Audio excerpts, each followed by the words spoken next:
4 loud booms. That's all it took to turn a normal, rainy school lunch into the most terrifying hour of my life. I thought it was thunder, most of us did.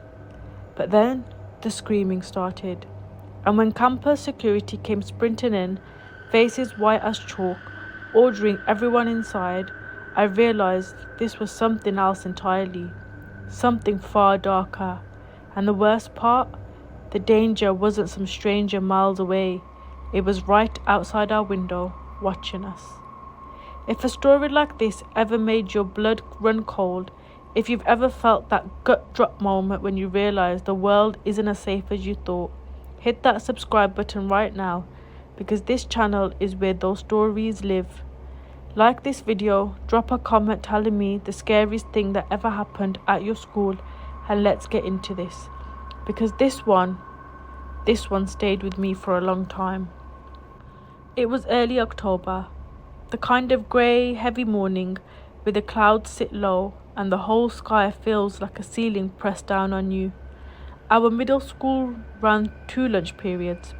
First lunch for all the 6th graders and some 7th graders, second lunch for the rest. I was in the first lunch that day, standing in the middle of the usual cafeteria chaos, trays clattering, kids shouting across tables, the smell of whatever mysterious meal they were serving that week. Normal, completely, utterly normal. And then I heard them.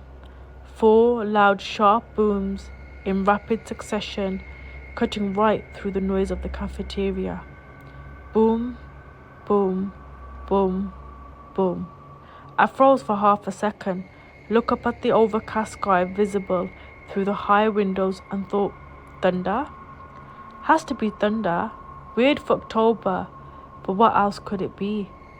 Apparently, every other kid in that cafeteria had the exact same thought and then immediately abandoned it, because within seconds, the entire lunch crowd erupted, screaming, not the fun kind of scream, not the kind you hear in a roller coaster, the kind that comes from somewhere deep, from instinct.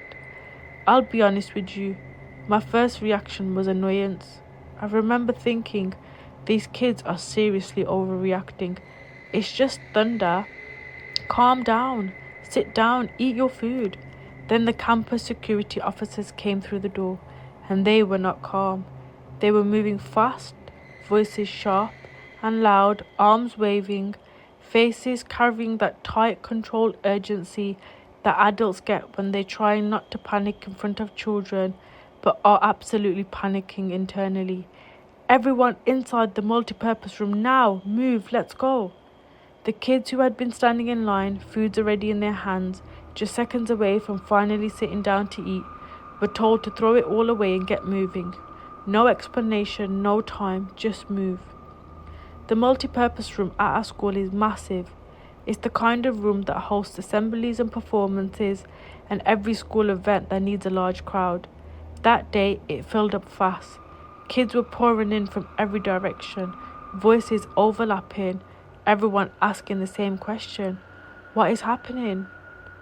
And no one having an answer. Now here's the thing about our multi-purpose room that made the next few minutes particularly unsettling. The entire back wall is made of see-through glass, floor to ceiling, like a giant window facing the outside. And the moment we were all inside, the security staff started covering that glass wall with thick curtains, every panel fast, deliberate. Adults positioned themselves at every single exit. No one was getting in and no one was getting out. The energy in that room shifted immediately. What had started as confused chaos became something quieter and more intense. Kids were whispering now instead of shouting. Everyone was watching the adult faces, trying to read them, trying to understand what they were being told. My friend Eric, the kind of person who cannot sit with unanswered questions, walked straight up to one of the adults stationed near the door and asked what was going on. When he came back, his expression had changed. He sat down and spoke quietly. You know those houses right in front of the school, right across the street? I nodded. Of course I did. You could see them from the front entrance every single day. There's a man, Eric said. Apparently he's been told he has to leave, evicted, and he's lost it. He's barricaded himself outside his own house and he's threatening to kill himself. And he said he'll kill any cop who tried to approach him. That was already bad, but Eric wasn't finished. He was also outside near the school walking around, watching the kids. The room felt smaller suddenly. That big, familiar, multi-purpose room. Same one where we'd watched talent shows and sat through assemblies. Felt like it had shrunk by half. And then Eric told us the last part. The part that made everything worse. The man was a registered sex offender. No one said anything for a moment. We were 12, 13 years old. We understood enough to know what that meant.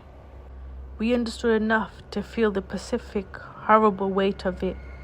That this man, unstable and threatening and armed with something capable of making those 4 loud booms, had been standing outside our school fence watching children. We sat in that room for a full hour. 2 entire class periods gone, swallowed up by waiting and whispering and watching the covered glass wall like something might come through it at any moment. When it was finally over, when the adults' posture relaxed and the curtains came down and we were escorted back to our classrooms one by one, quietly in small groups, none of us really talked about it. Not right away. There's a specific kind of silence that follows a near miss. A stunned, recalibrating quiet where your brain is still running calculations it hadn't finished yet. It was later, days later, that I learnt the full picture. One of my friends, Brandy, told me she lived right next door to the man's house, had been his neighbour, and when she told me what she'd seen the previous Halloween, I felt the cold move through me all over again. She'd been out that night, Halloween, so the streets were full of decorations, the whole neighbourhood leaning into the holiday, and she glanced through this man's window. He was standing there and he was cutting his arm, deliberately, slowly, and used his own blood to write on the glass, "Don't come here or I'll kill you." Brandy had seen it, her family had seen it, and every single one of them, because it was Halloween, because the whole street was dressed up in fake blood, had assumed it was a decoration, an elaborate, disturbing prop, the kind of thing a dedicated haunted house enthusiast might put together. And they filed it away as weird and moved on. And now, standing on the other side of that October lockdown, we all understood that it wasn't a prop. That wasn't a Halloween bit. That was a man in the middle of a genuine crisis, sending a message that no one received, right next door to a family, right across the street from a school full of kids. The revenge in this story isn't the dramatic, satisfying kind where someone gets publicly humiliated or professionally destroyed. It's quieter than that. It's the revenge of survival, of walking out of that multi-purpose room on your own 2 feet, of realizing after the fact that every adult who moved fast that day, every security officer who covered those windows, every teacher who blocked those exits, every administrator who made the call to lock us down, made the right call quickly, without hesitation, and because of that, nothing happened to us. We were scared, we were confused, we lost 2 class periods and a hot lunch, but we went home. Sometimes the most important story isn't the one where someone got what they deserved in some spectacular, satisfying way. Sometimes it's the story where you realize quietly and with a full chest that the people responsible for keeping you safe actually did their job, that the system worked, that you got to go home, and for a group of middle schoolers sitting behind covered windows on a grey October afternoon, that was everything. If this story gave you chills, if it brought back a memory of a moment at school where everything suddenly felt unsafe, I want to hear about it. Drop it in the comments below, and if you're new here, subscribe right now because we tell stories like this every single week. the kind that stay with you. Like the video if this hit different, share it with someone who loves true stories, and I'll see you in the next one.